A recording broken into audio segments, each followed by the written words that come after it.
Housewife अपनी तैयारी कैसे करें? अधिकतर ये सवाल जनरल सवाल है, बहुत कॉमन लोगों का ये सवाल होता है कि एक हाउसवाइफ है जो अपने टाइम को कैसे मैनेज करे, किस तरीके से उसको पढ़ना चाहिए कि वो अपना सिलेक्शन तय कर पाए। तो एक बेसिक सी बात है, भई आप हाउसवाइफ हो, तो काम तो घर में रहेंगे। आप कामों से पीछा नहीं छुड़ा सकते। अगर आपके घर में कोई सपोर्ट वाले हैं, घर में और काम करने वाले हैं, तो आपकी हेल्प कर देते तो बहुत अच्छा है। अगर भाई किसी के काम करने वाले नहीं है तो खुद को ही करना पड़ेगा, काम भी करना पड़ेगा, बच्चा भी संभालने पड़ेंगे।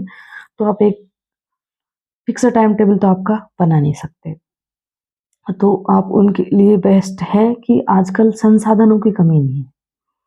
आपको यूट्यूब पर या ऑनलाइन क्लास में इतना अच्छा मैटर मिलता है कि आप किचन में खाना बनाते-बनाते, आप झाड़ू काटते समय-समय, अन्य कोई काम करते टाइम उस क्लास को आप चला सकते हो। किचन पे खाना बनाते समय आप बहुत अच्छे से घंटे भर की क्लास को बहुत अच्छे से कंप्लीट कर सकते हो। आपका काम भी हो जाएगा और आपकी पढ़ाई भी हो जाएगी। आप उसकी ऑडियो सुन-सुन के बाद में झाड़ू के साथ काम करते टाइम तो आपको उसको वीडियो चला लेना है, सुनते रहो।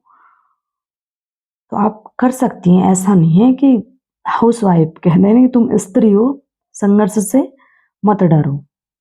तो संघर्ष करते रहो, एक दिन सफलता ज़रूर मिलेगी।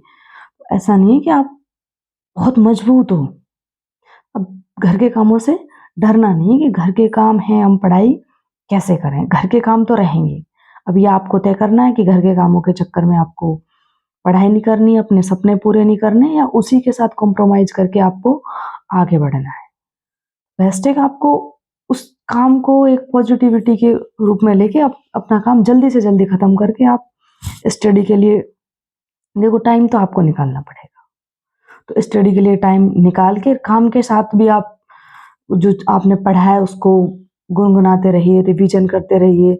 माइंड में चीज़ें दोहराने से, रिकॉल करने से बहुत जल्दी याद रहती हैं अपन को भी आज अपन ने दिन भर में क्या किया, क्या पढ़ा, ये टॉपिक से जैसे मॉर्निंग में जल्दी उठकर आपने कोई टॉपिक पढ़ा है, फिर उस टॉपिक को आप काम करते-करते माइंड में रिकॉल कर लोगे आपने ये पढ़ा है जिससे कि आपका ध्यान अनावश्यक बातों पर भी नहीं जाएगा क्योंकि पारिवारिक में रहते हैं तो पारिवारिक अन्य बातें भी रहते हैं लेकिन आपको अगर वास्तव में सच में आप ईमानदारी से तैयारी कर रही हैं तो आपको परिवार की बातों से हटकर उससे ज़्यादा प्रायोरिटी अपनी पढ़ाई को देनी चाहिए क्योंकि धीरे-धीरे टाइम निकलता जाता है, हताशा, निराशा ये सब हाथ में लगती है।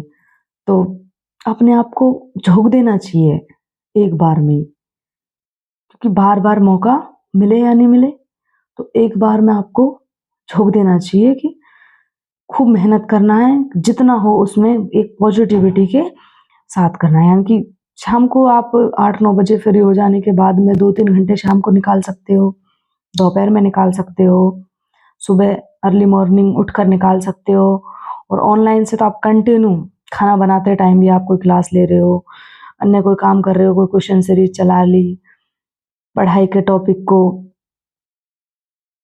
एक नोट्स के रूप में आपने बिना देखे लिख लिया कि जो आपने क्लास ली थी ऑनलाइन खाना बनाते टाइम या अन्य कोई काम करते टाइम उस टाइम तो आप सिर्फ सुन तो सकते हो, उस टाइम आपने वो सुनी है।